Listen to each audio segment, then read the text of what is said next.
G'day, how's it going? My name is Stephen Costigan, and I'm going to be presenting my topic presentation, Journalism, Pearl to Present, or what I have dubbed to be the story of Daniel Pearl. So who was he? Daniel Pearl was a 38-year-old American journalist. He was the South Asia Bureau Chief of the Wall Street Journal, based in Mumbai, India, and spent a lot of time covering the war on terrorism. Pearl started off investigating Richard Reed, aka the Shoe Bomber, who was a member of Al Qaeda.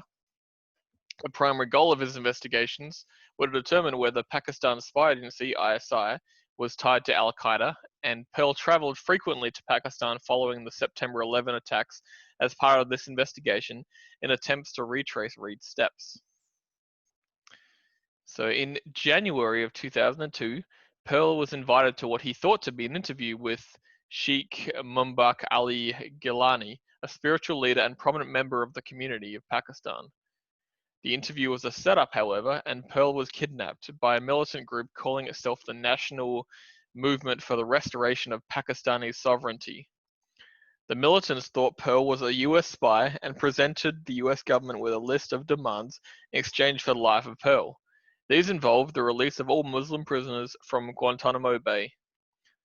Pearl was beheaded 9 days later. A graphic video of the beheading was sent to the US consulate.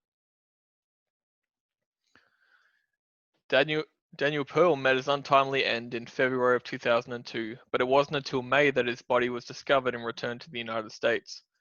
That same month, Pearl's loving wife, Mary Ann, gave birth to their only child, Adam Daniel Pearl.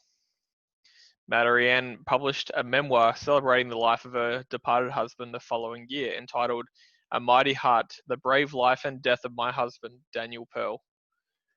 The book was adapted as a dramatic film of the same name in 2007, with Mary Ann's part being played by Angelina Jolie. It's kind of cool. 4 people were convicted in the murder of Daniel Pearl in 2002, 3 of which were discovered after the ransom email they had sent was traced by Pakistani police. 1 member received a death sentence for masterminding the murder, whereas the other 3 members were given life sentences. Another individual was arrested in connection with Pearl's death in 2013, 11 years following his untimely death, and the final suspect involved in the murder was arrested in April of 2019. The police were aware of this individual, but he had eluded authorities for 2 decades and had been involved in numerous terrorist attacks within Pakistan. However, it's complicated because despite video proof of the execution, there was no proof that the men convicted were to blame.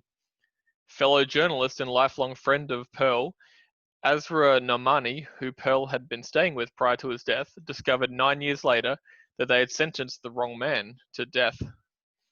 She determined that Khalid Sheikh Mohammed, the alleged mastermind of September 11 attacks, was the murderer of Daniel Pearl.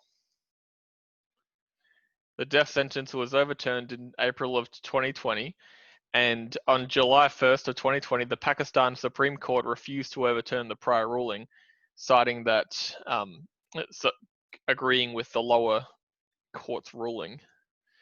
In his memory, since his brutal death, Pearl became a beacon of hope for those who knew him and many who never did. The Daniel Pearl World Music Days concert is an annual worldwide concert held to celebrate the musical talents and vision of Daniel Pearl. The Daniel Pearl Foundation was established by his father following his death, in an attempt to promote the ideals of Daniel that inspired his life's work. The International Foundation hopes to create dialogue that can bridge the gap between religious and cultural intolerances throughout the world. Thank you so much for watching. I hope you've enjoyed this and hope you've learned something.